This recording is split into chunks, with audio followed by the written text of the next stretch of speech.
Mari sama-sama kita sambut Ketua Umum PDI Perjuangan, Ibu Profesor Dr. Honoris Causa Megawati Soekarno Putri.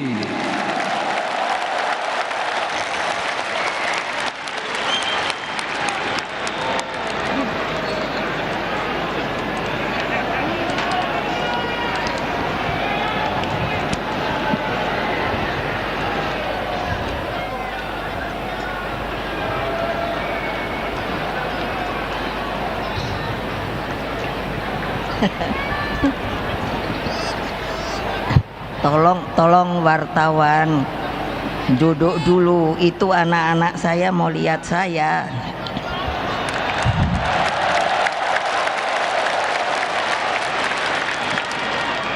Assalamualaikum warahmatullahi wabarakatuh.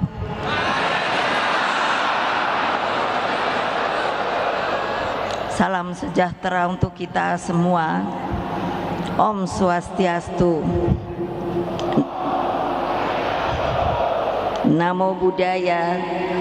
Salam kebajikan, Rahayu. Salam Pancasila.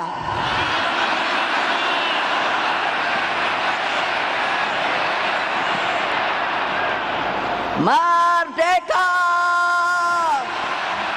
Merdeka! Merdeka! Terima kasih. Puji syukur kita panjatkan kehadirat Allah Subhanahu wa Ta'ala yang telah menyatukan kita di tempat yang sangat bersejarah ini.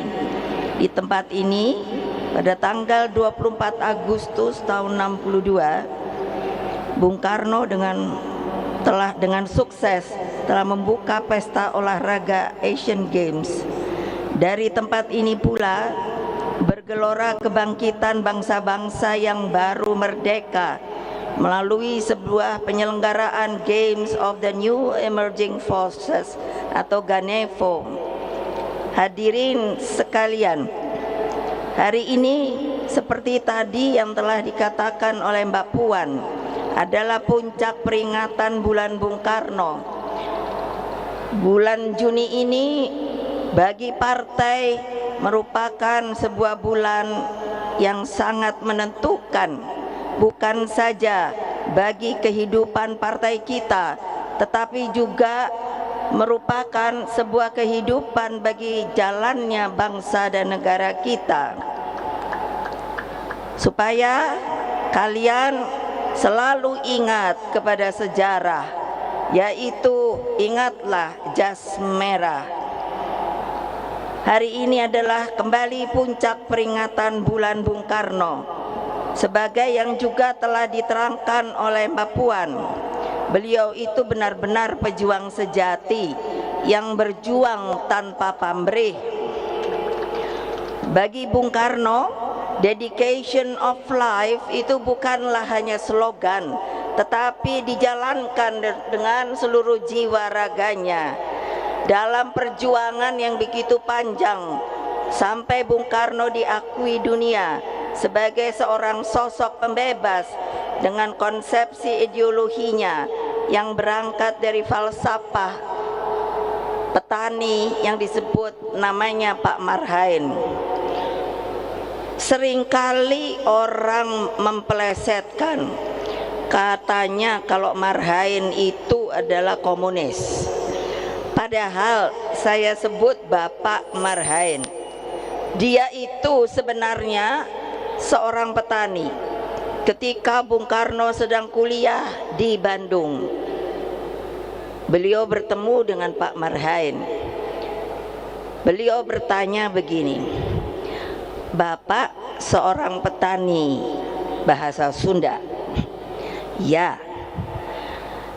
"Tanah ini punya siapa?" "Punya abdi." Bahasa Sunda saya tuh abdi. "Kalau tanaman padi ini punya siapa?" "Punya abdi." "Alat-alat cangkul dan lain sebagainya punya siapa?" "Punya abdi." "Kalau sudah dipanen, dijual, Uangnya untuk siapa? Untuk abdi.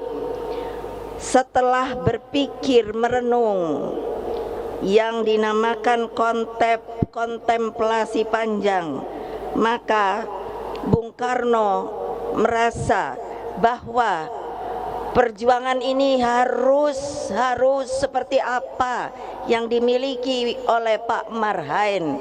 Dia merasa bahagia karena semuanya sudah punya, tetapi yang tidak dipunyai oleh Pak Marhain itu adalah apa? Yaitu hanya yang namanya hidup sederhana dan sekedarnya saja. Oleh sebab itu, Bung Karno di dalam pikirannya, pasti ada yang bertanya, kok ibu tahu? Lah saya kan putrinya.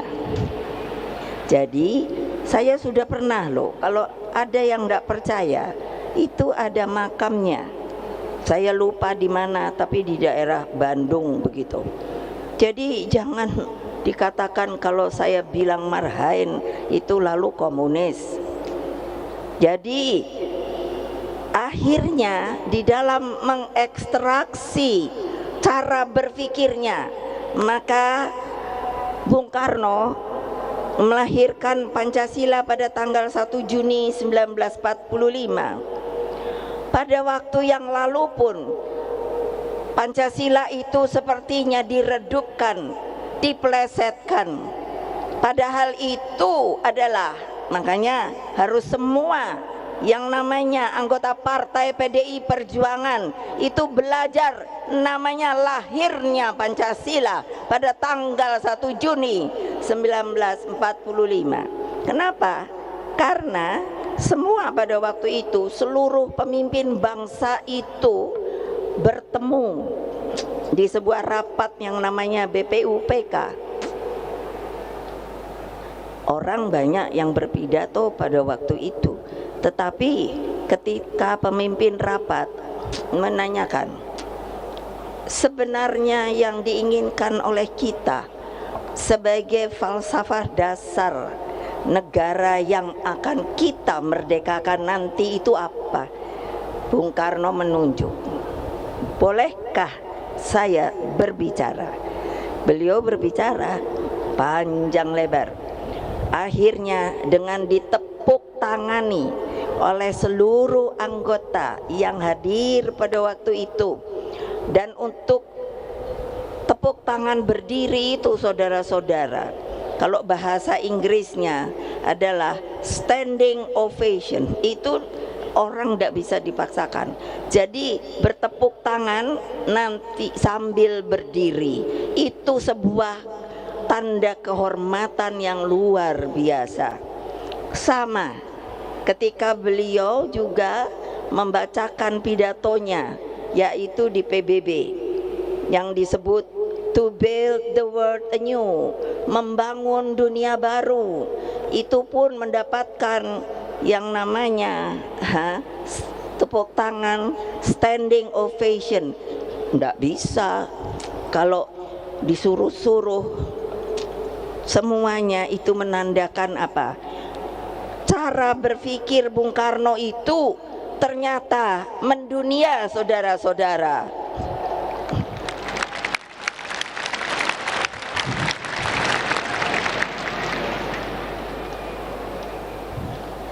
Jadi di tangan Bung Karno politik itu bergerak ke bawah. Ke bawah. Ingat, ke bawah. Ke siapa? Ke siapa? Siapa? Kurang keras. Siapa? Ke yang saya sebut sekarang akar rumput. Rakyat itu akar rumput. Kenapa?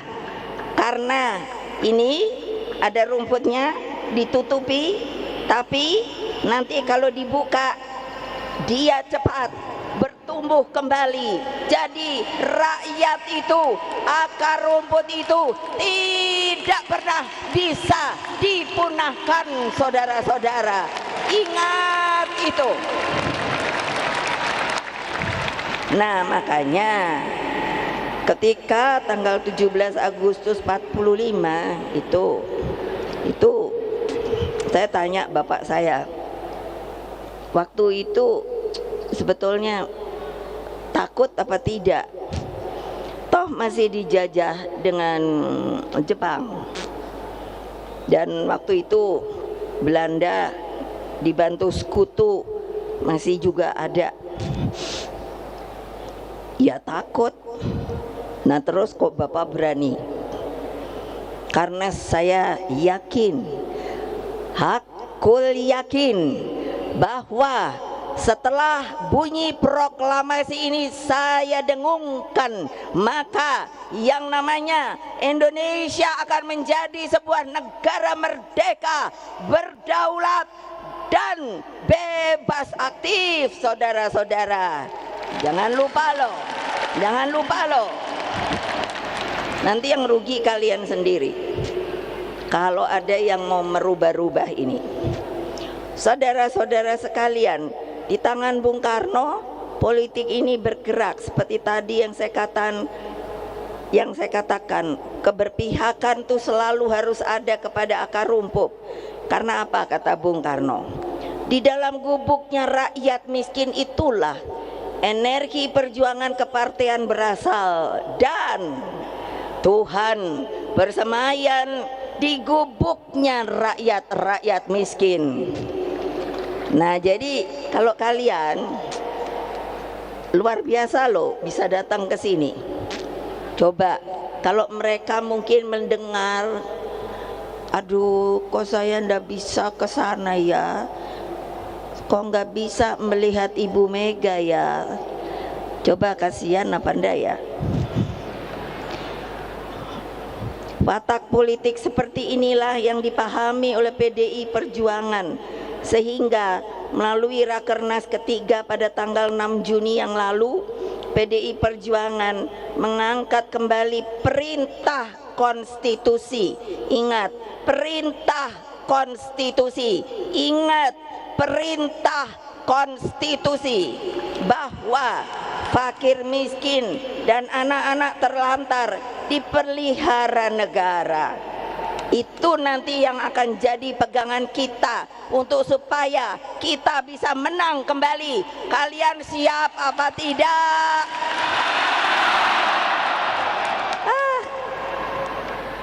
Baru juga kepanasan, suaranya kok sudah melempem ya. Ayo Satgas, suaranya tuh keras gitu loh. Siap, menang. Masih kurang panjang. Nah itu nanti kemana-mana harus diomongkan dengan akar rumput sama rakyat. Rakyat tuh sebenarnya gampang disentuh loh. Artinya apa? Iya, datangi, sampurasun, assalamualaikum. Terus nanti apa kesulitannya? Anak-anak dirangkul, datangkan harapan pada mereka. Jadi gampang sebetulnya, tetapi kalau ndak mau turun, ya ndak akan pernah tahu. Betul apa tidak?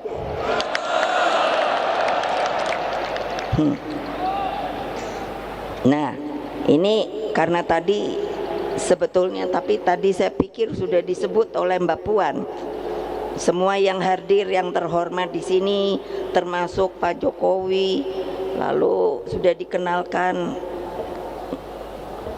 Pak siapa ya? Yang calon kita namanya siapa? Siapa? Pranowo Ganjar.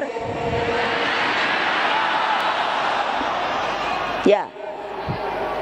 Namanya Pranowo Ganjar. Kok tumben ya? Nggak salah. Biasanya suka kebalik-balik. Nah tapi saya akan juga memanggil. Nanti kalau ibu panggil, mulainya anak ranting, lalu berdiri, lalu bilangnya siap, menang, kita mau apa enggak? Yang di luar juga kalau itu boleh juga ikut teriak. Nah, anak ranting partai,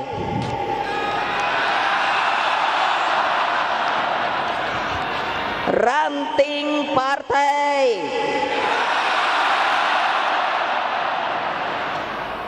PAC partai, DPC partai, DPD partai, DPP partai,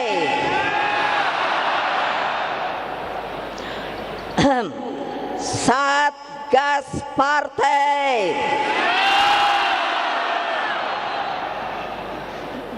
untunglah suaranya masih kencang. Kamu masih sayang apa enggak sama ibu? Nah, lemes.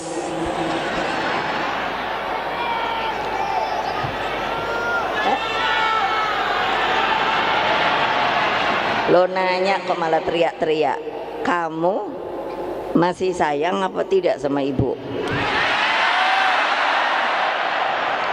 Kamu mau dengar dan jalankan instruksi saya apa tidak?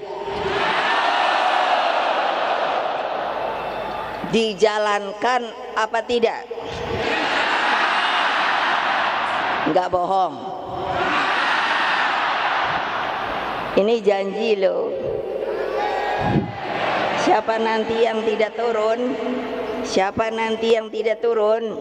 Ibu tahu loh. Ibu tahu, sangat tahu. Jadi orang yang seperti itu hanya ada dua: mundur sukarela atau nanti ada aturannya. Pasti sudah tahu.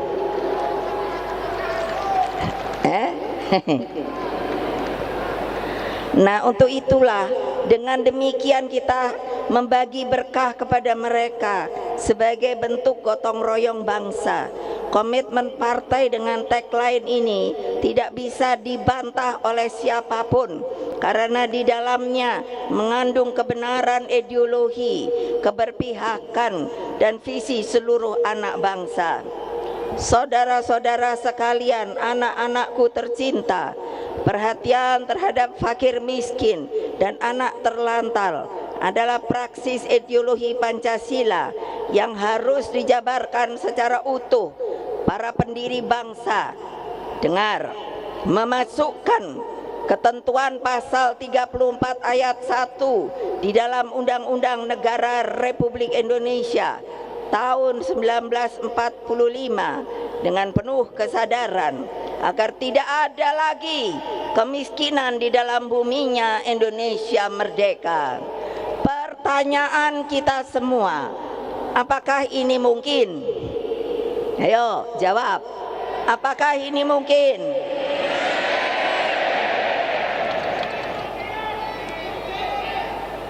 Jawabnya kenapa? Ibu nih tahu ya, kalau orang bilangnya mungkin bu begitu, itu berarti pasti. Tapi kalau mungkin bu masih ragu-ragu. Pertanyaan saya, Mas, mungkinkah apa tidak?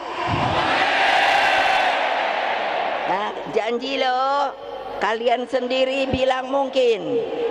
Saya tegaskan, sangat mungkin. Karena apa? Karena Indonesia ini dimerdekakan dan kondisinya sebenarnya Indonesia itu adalah sebuah tumpah darah yang kaya, raya. Cuman belum diapakan, belum dibagi bareng-bareng. Nah, karena itulah mari kita bergerak bersama dengan gampang, gotong royong, menyisir ke kampung, ke kolong jembatan, cari anak-anak yang tidak berpunya, yang menjadi yatim piatu, yang sekarang ibu pun meminta PDI Perjuangan bergerak di dalam soal stunting. Mengerti tidak toh stunting itu? Siapa yang belum mengerti? Angkat tangan. Apa? Ya, betul. Kurang gizi. Akibatnya apa? Nanti anaknya jadi kerdil, jadi cebol. Yang sayang lagi apa? Karena tidak bagus pertumbuhannya, maka pikirannya, otaknya pun tidak baik. Masa Pak Jokowi sudah dengan semangat mengatakan kepada saya, kepada rakyat, Indonesia itu tahun 2045 akan menjadi Indonesia emas. Nah, saya ketika bertemu beliau, saya bilang, Pak, kita aja lagi ada program stunting. Ini mesti bener nol, Pak. Nggak ada lagi anak bangsa ini yang stunting, Pak.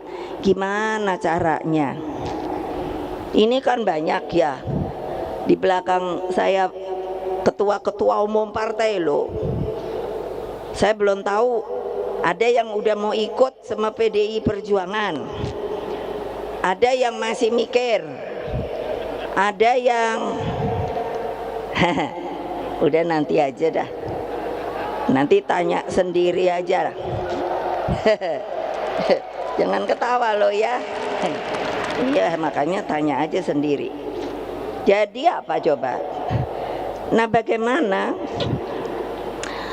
Banyak hal yang sebenarnya dapat kita lakukan dan bisa mengangkat kemiskinan itu. Pak Jokowi itu benar, kemiskinan ekstrim harus dihilangkan. Ya, saya juga nanya, Pak, gimana kalau rakyat kita tidak bergerak semua, pemimpinnya juga semua? Kemiskinan itu harus bisa ditingkatkan. Tidak ada lagi korupsi di Indonesia ini. Ya boleh dong saya ngomong. Betul apa tidak?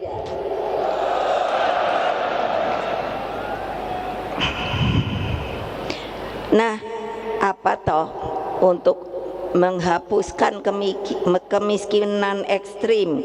Itu bukan hanya sekedar ukuran pendapatan per hari, namun rasa bahagia, terlindungi, menyangkut keadilan, pekerjaan yang layak, akses terhadap pendidikan, sarana kesehatan, kebijakan sosial negara, dan semua itu kalau bisa terjadi, pasti apa yang dikatakan tadi oleh Bung Karno, di gubuk-gubuk orang miskin itulah yang sebenarnya ada Allah Subhanahu wa Ta'ala. Itu pasti kelihatan terus rasa bahagia. Karena itulah jejaring kerjasama itu sangat-sangat diperlukan. Presiden Jokowi, Wakil Presiden Ma'ruf, dan hadirin sekalian, sungguh menjadi kado istimewa bagi bangsa Indonesia dalam menjelang peringatan Bulan Bung Karno ini. UNESCO telah menetapkan 3 arsip pidato Presiden pertama, Dr. Insinyur Soekarno, sebagai Memory of the World, yaitu menjadi milik dunia bersama.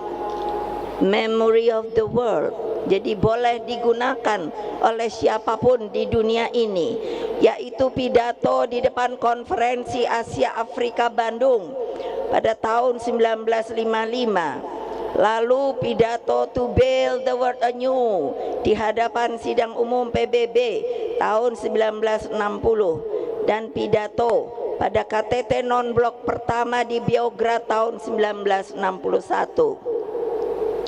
Apa toh? Pidato Bung Karno diakui dunia ini apa?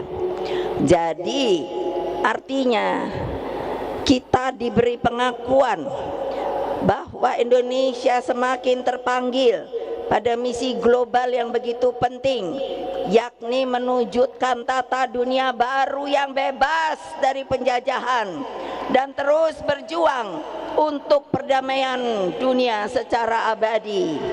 Misi tersebut telah dijalankan oleh Presiden Jokowi. Penetapan Indonesia sebagai poros maritim dunia, peringatan Konferensi Asia Afrika 60 di Bandung tahun 2015, dan keberhasilan penyelenggaraan G20 serta posisi Indonesia saat ini sebagai ketua ASEAN merupakan bukti otentik kepemimpinan Indonesia. Dalam upaya ini terbukti apa? Bahwa pemikiran geopolitik Bung Karno itu sampai hari ini tetap relevan. Saya percaya dengan spirit Dasar-Sila Bandung dan solidaritas bangsa-bangsa melalui gerakan non-blok mampu menghadirkan kepemimpinan Indonesia bagi dunia. Dasar-Sila Bandung itu jangan lupa loh, itu ditandatangani 29 negara loh.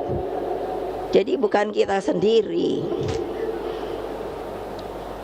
Kepemimpinan Indonesia bagi dunia dapat dijalankan sekiranya kita secepatnya menyelesaikan berbagai persoalan dalam negeri kita dengan semangat gotong royong.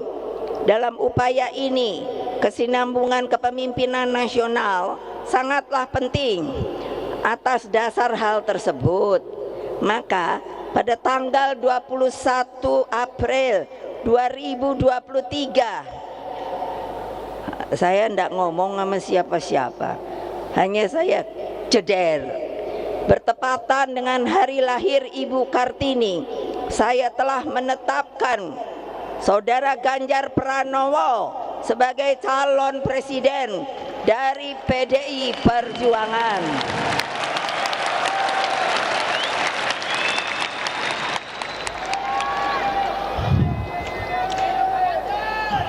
Kenapa toh? Kok saya ambil hari Kartini? Karena saya kadang-kadang tuh kesel. Keselnya apa? Lah, kalau lihat sejarah, makanya belajar sejarah. Peran perempuan itu, walah sebetulnya sebelum merdeka loh. Mereka itu supaya kalian mengerti siapa toh pahlawan-pahlawan perempuan kita sebelum kemerdekaan. Nyi Ageng Serang tahun 1752, Marta Kristina Tiahahu 1800, Cut Nyak-Din Aceh 1848, Cut Nyak Mutia 1870, Maria Walanda Maramis 1872, Nyai Ahmad Nyai Ahmad Dahlan 1872, Raden Ajeng Kartini 1879, dan Dewi Sartika 1884, Rasuna Said 1910, Fatmawati Soekarno masih sampai hari ini. Tahu nggak Fatmawati Soekarno itu siapa ya?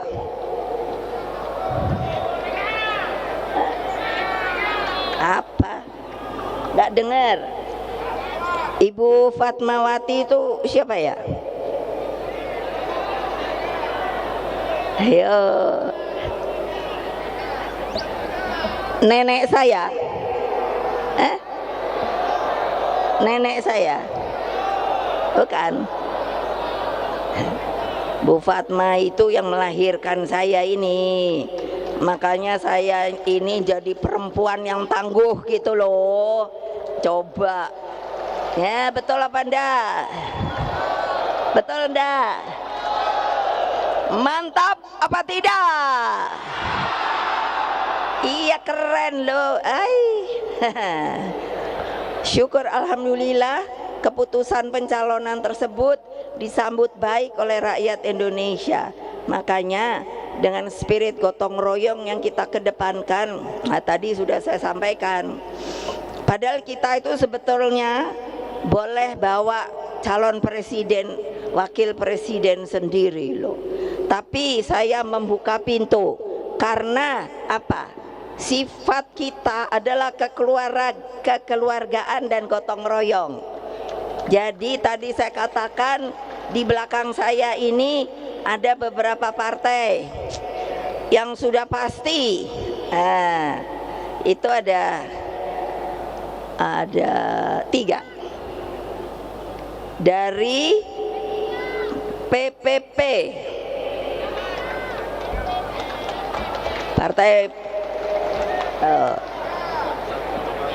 Partai Persatuan Pembangunan. Ayo Pak Mardiono berdiri.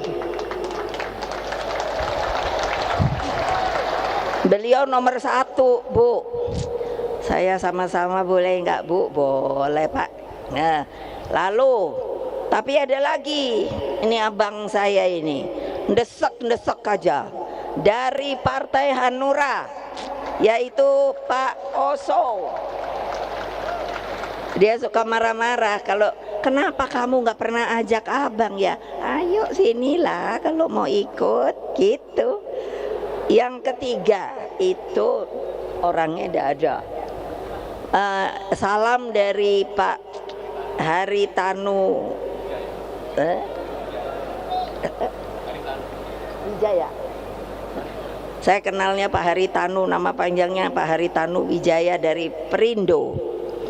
Kalau di sini ada 1, 2, ada 3. Itu yang saya bilang, ya katakan lagi mikir dulu dah. Tuh bapak-bapak kan diketawain. Lo benar, tapi ya saya bilang ya enggak apa-apa. Mau ikut boleh, ndak ikut ya ndak apa-apa. Betul ndak? Merdeka! Merdeka! Merdeka! Itu namanya tangguh, hatinya teguh, tindakannya teguh. Nah, gini jempolan. Nah, gitu loh, ai.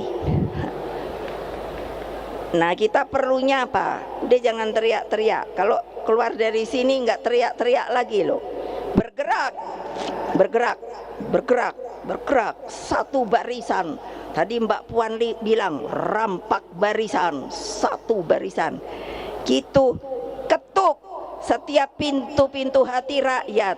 Kula nuwun, sampurasun. Pasti rakyat dengar gitu itu. Pasti jatuh hatinya.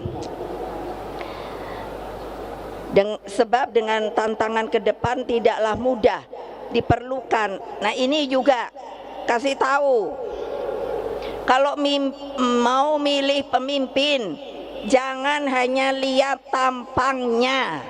Aduh, ibu suka pusing.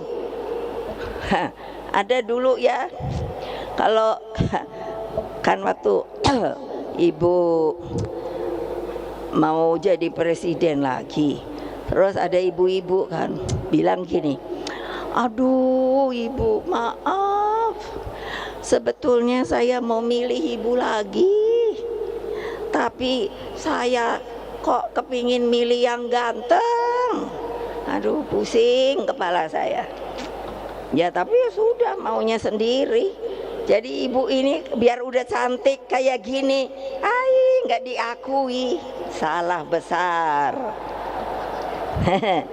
Lo ibu udah jelek apa cantik? Nah, jangan bohong. Padahal ibu udah nenek-nenek lo. Tahu nggak umur ibu berapa? Umur ibu berapa? Berapa? Berapa? 67.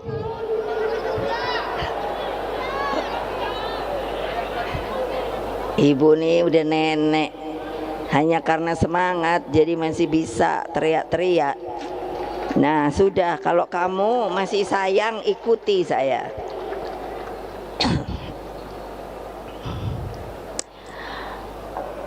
Nah, kalau pemimpin tuh sebetulnya mesti dilihat lahir batin, jangan fisik saja, terpersona gitu. Diperlukan pemimpin yang berpengalaman baik di lembaga legislatif maupun eksekutif, kepemimpinan yang visioner, yang arif, bijaksana, dan memiliki rekam jejak prestasi yang baik, serta mengakar, ini yang paling penting, mengakar kepada akar rumput. Saya ingatkan, 5 menit coblosnya, 5 tahun ngerasain seneng atau susahnya. Hati-hati loh. Karena itulah gunakan hak pilihmu dengan sebaik-baiknya. Pak Ganjar Pranowo akan terus berjuang bersama Presiden Jokowi di dalam mendaya gunakan bonus demografi bagi percepatan kemajuan bangsa. Pak Jokowi bilang sama saya, Ibu, ini keberuntungan Indonesia. Dari tahun ini 2023, 13 tahun kemudian, produk demografi. Demografi itu orang, rakyat. Itu dari umur 16 sampai 60 adalah usia produktif. Jadi bisa bekerja, belum pensiun. Nah, tapi kalau ruang kerjanya tidak disediakan, harus bagaimana kehidupannya. Makanya itu nanti kita genjot. Kalau apa? Kalau kita menang, kita genjot. Bisa apa tidak? Ya kalau kalian hanya, aduh ibu kok suruh genjot, saya kan cuman anak ranting. Anak ranting itu apa? Anak ranting itu adalah kalau namanya panah, maka dia adalah itu senjatanya yang duluan jerap masuk. Jadi jangan mikir kita kecil bu, anak ranting aja. Kalau tidak ada anak ranting, tidak ada ranting. Iya dong. Kalau tidak ada ranting, tidak ada PAC. Begitu juga PAC mendukung yang namanya apa?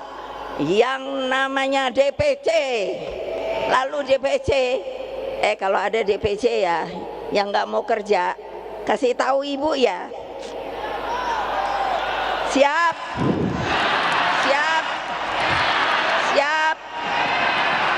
Iya. Masa maunya duduk aja di kursi. Wow, saya DPC. Kalau DPD sama juga. Kalau DPP lebih sama juga. Ini di bawah ibu semuanya tuh. Kupingnya dengerin ibu, padahal hatinya udah degap, degup. Karena mikir gini, aku udah turun ke bawah apa belum ya? Aku udah turun ke bawah apa belum ya? Ibu sekarang udah punya loh tempat monitoring. Nah, untuk itu maka kita mesti bangun Indonesia sebagai bangsa pelopor, bangsa pejuang. Jalan kemakmuran kita wujudkan melalui sebuah revolusi mental serta penguasaan ilmu pengetahuan, teknologi, dan kedepankan riset dan inovasi. Anak-anakku sekalian dan seluruh rakyat Indonesia yang saya cintai dimanapun kalian berada, hati saya sungguh terharu bahwa PDI Perjuangan yang saya pimpin kini hadir sebagai mempunyai karakter sebagai partai pelopor. Satgas partai yang mendampingi saya. Satgas ini sekarang bagus begini. Dulu ketika menjadi benteng saya pada masa sulit saya, kini tampil penuh disiplin dan membanggakan. Satgas partai inilah yang menjadi benteng hidup saya ketika masih zaman PDI, Partai Demokrasi Indonesia. Ketika itu masa Orde Baru, susah banget. Yang namanya digontok gini, digontok gitu. Tapi ibu biar digontok gini, digontok gitu, ibu tetap nah gitu loh. Jadilah kalian semua benteng Pancasila, benteng kebenekaan Indonesia, benteng negara kesatuan Republik Indonesia, dan benteng seluruh rakyat Indonesia. Terima kasih juga saya sampaikan kepada seluruh panitia, komunitas Juang Jawa Tengah, para pengisi acara, dan secara khusus penari kecak perempuan. Ini tari kecak itu biasanya laki. Jadi ibu bilang pada Mas Guru, adik saya sendiri, dia itu seniman. Kamu bisa nggak ngajarin perempuan nari kecak? Cak cak cak cak cak cak cak cak cak cak cak cak cak cak gitu loh, nanti lihat deh, keren. Yang sudah berminggu-minggu digembleng oleh adik saya dan Badan Kebudayaan Nasional atau BKN PDI Perjuangan. Nanti pada puncak acara, dan itu jadikan sebagai sebuah kebanggaan kebudayaan kita, sebagai sebab tanpa berdiri kokoh pada identitas kebudayaan bangsa, kita akan menjadi bangsa terasing di tanah air kita sendiri, saudara-saudara. Secara khusus, nah ini kali ini pasti kalian kan mikirnya gini, kenapa bendera kita itu banteng, lalu disebut banteng moncong putih. Jadi saya ingin mengenalkan ketika itu, ketika kami PDI tidak boleh mengikuti pemilu, saya heran juga loh. Waktu itu kita nggak boleh. Terus saya pikir gimana ya, saya udah punya partai. Akhirnya saya tanya kepada mereka yang berkepentingan, kalau mau ikut bagaimana ya? Ganti nama Bu. Nah itulah supaya tahu namanya adalah menjadi PDI Perjuangan. Perjuangannya tidak boleh disingkat, PDI-nya boleh. Tapi kalau paling bagus Partai Demokrasi Indonesia Perjuangan. Lalu logonya itu disebut banteng bulat moncong putih. Jadi kalau kita gampang benar kasih tahu sama akar rumput, apa coba? Udah cari aja gambar banteng. Itu loh mulut moncongnya lucu putih, nanti pasti dicari. Itu adalah waktu itu apa, sayembarakan. Lalu yang menang siapa? Namanya saudara Triawan Munaf. Mana dia orangnya? Ada ndak di mana ya? Mana ya? Mana ya? Oh itu ada. Beliau cerita, Bu ternyata waktu ikut ibu itu Bu, susah ya. Kenapa? Waduh kemana-mana saya diikuti Intel. Saya bilang gak apa-apa, Intel juga baik kok. Nah ini akhirnya, marilah dari Gelora Bung Karno ini kita tampilkan watak kesejatian politik yang menyatu dengan rakyat. Setelah acara ini berakhir, pulanglah ke rumah masing-masing dengan penuh semangat. Sampaikan salam saya kepada semua keluargamu, sanak saudaramu, rakyat Indonesia yang tidak bisa kemari, yang tidak pernah lelah berjuang mencapai Indonesia maju, adil, sejahtera, dan bermartabat. Terus bergerak, menangkan pemilu 2024. Majulah Indonesiaku, bangsa bangkitlah bangsaku.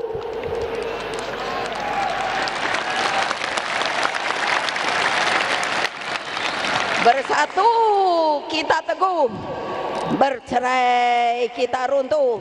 Satyam Eva Jayate, kebenaran adalah selalu mau dan mau tidak mau akan membuktikan diri bahwa dia adalah benar. Merdeka! Merdeka!